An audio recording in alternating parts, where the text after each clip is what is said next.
There's no such thing as questions, just hidden answers.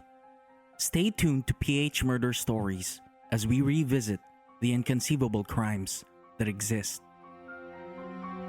Some listeners may find the following content of PH Murder Stories highly disturbing due to its graphic nature. PH Murder Stories does not condone nor promote violence of all sorts. Listener discretion is advised.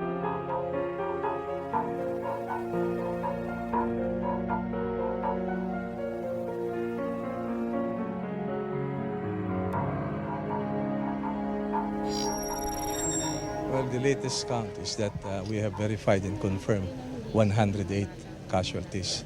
But the operation, there is now a full operation round the clock in the area, so we can finish the work as soon as possible. Napakahirap ang pagre-retrieve ng bodies kasi tons of garbage ang tumabon doon sa mga tao na yan. So nangangailangan pa nga, hindi nga kaya ng mano-mano eh. Kasi kung mano-mano lang, napakarami ng tao na tumutulong kahapon pa. Around 8 in the morning. Kaya lang, ang talagang kailangan dito is yung backhoe. Sa tingin ko po, wala na po kasi lahat po kasi nang nakuha rito mga patay na. Kasi po nasunog na po sila eh. Tsaka wala na rin po akong pag-asa na buhay pa sila. Tsaka kahit na po patay na sila, gusto ko lang silang makita. Lupang impyerno.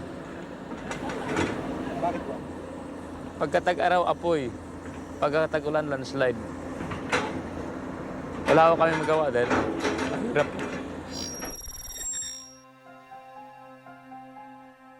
On July 10, 2000, a mountain of rain-loosed garbage collapsed and turned into flames, burying a housing site in Barangay Payatas in Quezon City. The incident caused the death of as many as 1,000 individuals and the destruction of about 100 houses. According to official records, around 260 deaths were reported and around 300 persons were missing, while 655 families were rendered homeless due to the incident. However, other sources insist that 705 people died in Payatas, and many first-hand accounts note the figure is far greater than the official count, perhaps closer to 1,000. Located in the northeastern part of Quezon City, Payatas is the third most populous barangay and one of the fastest growing populations in the city, occupying 4% of its total population and almost 5% of its total land area. But some academic researchers suggest that the real figure is closer to 500,000 since most people are informal settlers and therefore do not own the land they are living in. Payatas dump site was formed in the 1970s. The area used to be a ravine with nearby farming villages and rice fields before being converted to a dumping site. It covers 74 acres of property, rises as high as 7 stories, and carries a daily average of 10,000 tons of rubbish from the metropolis. When Smoky Mountain was closed in 1995, some scavengers migrated to the dump site to sustain the source of living. Smoky Mountain was a notorious dump site in Tondo, Manila that operated for 40 years but eventually closed due to numerous fires that took many lives. In 1990, informal settlers from different parts of Quezon City were relocated to this side of Barangay Payatas by the city government under then-Mayor Brigido Simon. The chief executive placed them under a community mortgage program that allowed them to gain lot ownership. Until today, the relocators keep their community mortgage certificates in their treasure chest, like they would a land title. The original residents always lament that we were here first, before the dump site. They are sentimental about their lost view across the gorge, which is now filled with trash. Payatas residents are longing for the land of promise they have dreamed of, which became a land of hell.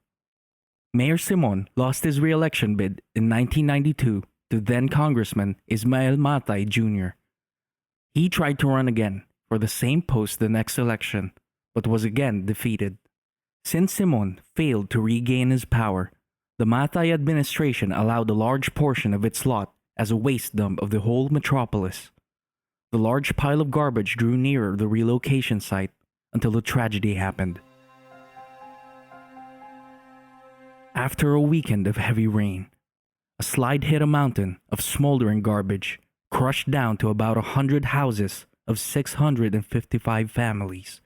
Later, caused by a dangerous mix of methane gas and downed electrical utility poles, a burst of fire spread across the dump site. The local authorities noted around 260 casualties and 300 persons missing, but other sources debunked the official records and claimed as many as 1,000 people died. But there is only one certain fact about the incident. The actual death toll will never be known. Firstly, because the government has no idea how many people were living alongside the dump and does not care how many have lost their lives. As mentioned a while ago, the census only showed more than 100,000 population in the barangay. But some scholars claimed that the right figure should be 500,000. Only about 1/5 of the 150-foot range of rubbish has been dug during the retrieval operation. The work was hindered by the enormous stink of decaying scraps and burnt flesh, and lack of adequate equipment. Only 2 backhoes were made available. All rescuers had to use shovels, picks, and spades to fulfill their duty. Desperate relatives used their bare hands in their rubble, hoping to find their loved ones alive. Meanwhile, the forensic team headed by Raquel Fortun expressed difficulty in identifying the recovered remains because they were already in an advanced state of decomposition. In the Philippines, there are only 2 forensic pathologists, despite the demand, Dr. Fortun and Dr. Cecilia Lim. Although forensic pathology is a need, no institution extends proper education on this discipline in the country. Then Defense Secretary Orlando Mercado, who was leading the rescue operations at that time, said, "It's high time to come up with a national policy on solid waste management. We cannot allow people to live so dangerously under the shadow of death in this dump site. We should have implemented the law much more strictly." For then President Joseph Estrada, who gained the highest elective position with the moniker "Erap para sa mahirap," it is the garbage that is the problem, not the people who are forced to scavenge to survive. He said, hopefully, in the next few months we will have a solution to the problem. On the other hand, then Mayor Ismael Matay Jr. diverted all criticisms to his government by saying that he had ordered the residents out of the area the previous week for fear of landslides, but they had refused to go. The dumping area was expected to be closed permanently 7 months before this dreadful incident, but the plan was postponed after residents surrounding the World Bank-financed 73-hectare regional sanitary landfill in San Mateo, Rizal, refused to allow rubbish from the metropolis to be placed there. The garbage landfills in San Mateo, Rizal and Carmona, Cavite, both designed and constructed to international standards, were supposed to carry the burden left by the closure of Smoky Mountain, but suspended their operations after a heightened public opinion pressured the government and abandoned the unmanageable dumping to Payatas alone.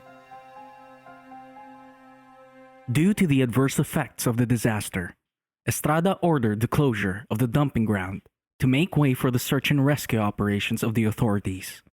But weeks later, Matay reopened the dump site to avert his city from turning into a stinking waste dump. The Quezon City local government's reason behind the reopening was to combat the intoxicating smell coming from the dump site, which might affect the health of the people living in the city. In 2001, Mayor Feliciano Belmonte Jr. replaced Matay as the chief executive of Quezon City. As the former mayor, his mishaps from the handling of the ozone disco fire in 1996 and the Payatas tragedy in 2000 finally caught up to him. Matay lost in the 2001 congressional elections in the 4th District of Quezon City. His luck ran out, and he never won an election ever again. Meanwhile, Mayor Belmonte vowed to close the Payatas dump site and instead would provide alternative solutions to properly manage garbage collection and disposal in the city. Belmonte also spearheaded the Quezon City Disaster Coordinating Council and Quezon City Solid Waste Management's efforts to discuss ways to provide support to the tragedy's victims and implement proper garbage management. In 2004, open dump sites in the country became prohibited. 4 years after the law was established, the efforts of Congress became successful after the passage of Republic Act 9003, or the Ecological Solid Waste Management Act of 2000. The law mandates that all dump sites must be converted into sanitary landfills by 2004 and the controlled dump sites by 2006. This led to the transformation of the Payatas open dump site to a controlled disposal facility from 2004 to 2010. Eventually, it was closed.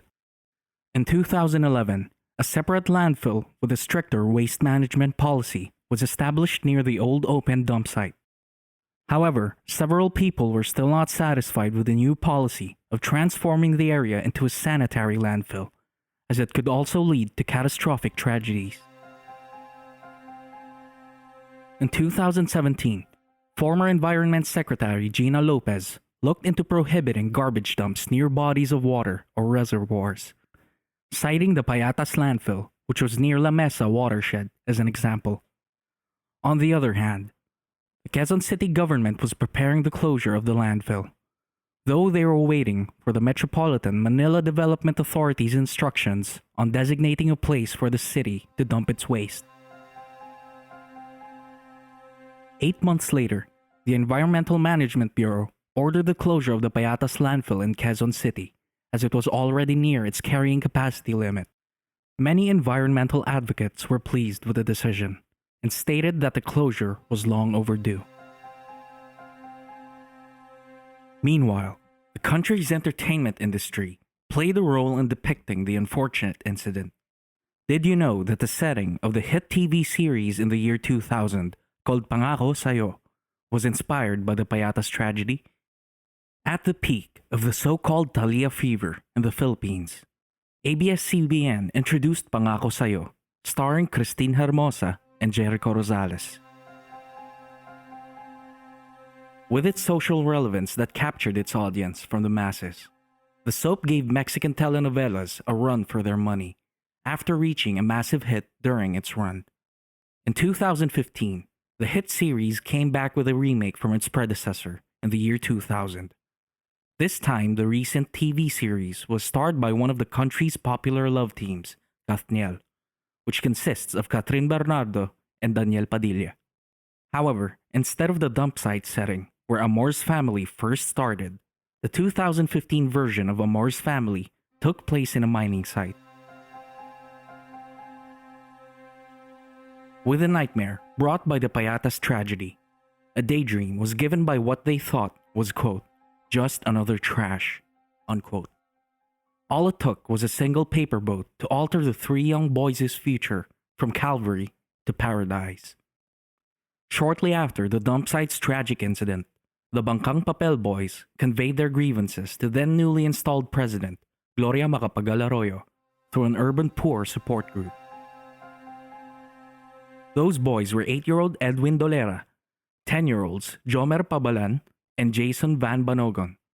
Edwin asked for the closure of the Payatas dump site.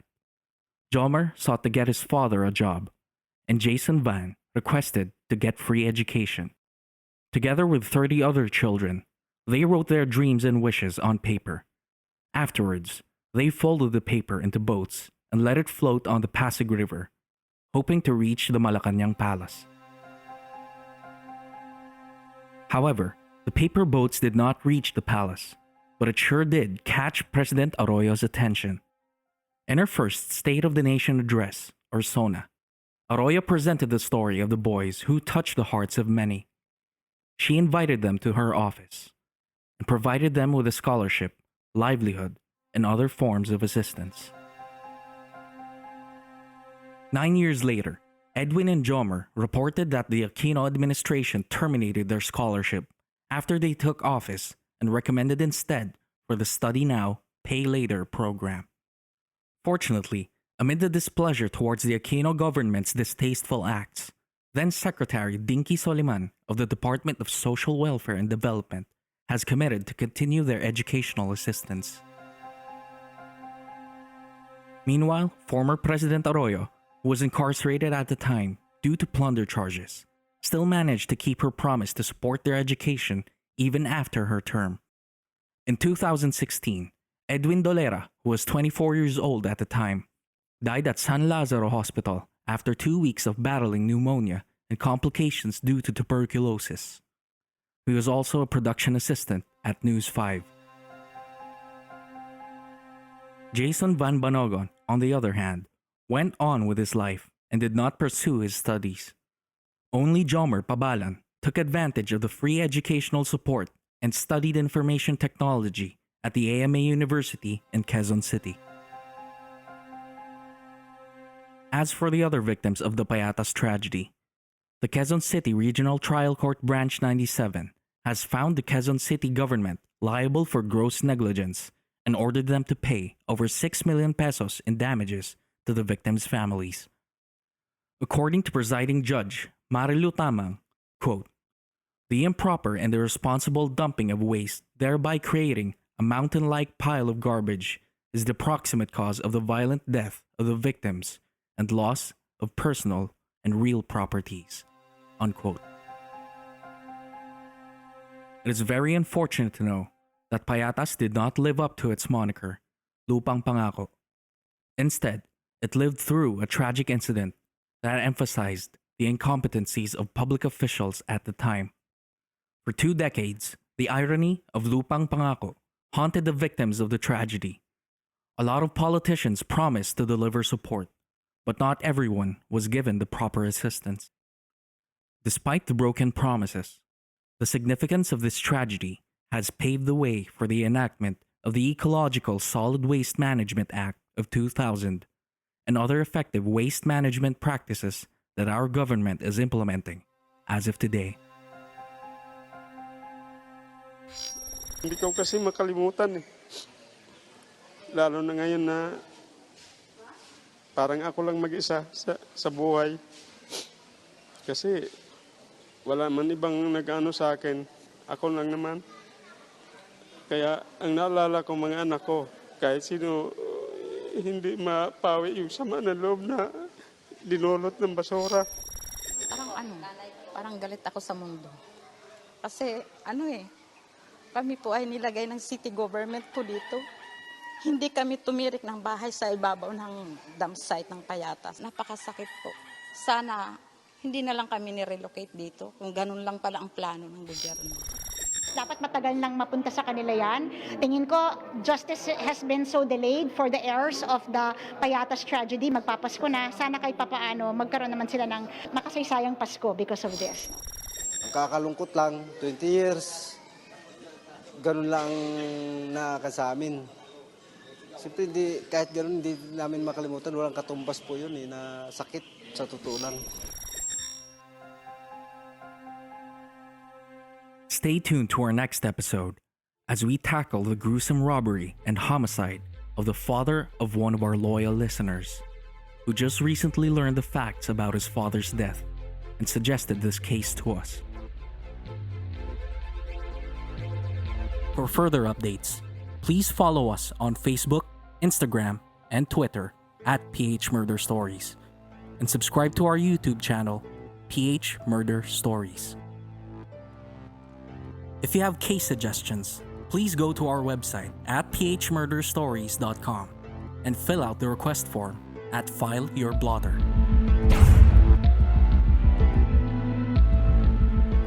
Did you like this episode? Give us a rating on Apple Podcasts, or if you're listening in other platforms, kindly send us a review on our Facebook page or send us a tweet. You can also share our podcast to your Instagram and Facebook stories through Spotify. Your support would significantly benefit PH Murder Stories to produce more quality content. We're also inviting you to join our Facebook group, PH Murder Stories The Verdict, and participate in our bi-weekly discourse about true crime, both local and international. This group is a safe space for true crime and mystery fans like us who want to engage in thorough discussions about the subject. See you there, suspects. The verdict is in your hands. See you there.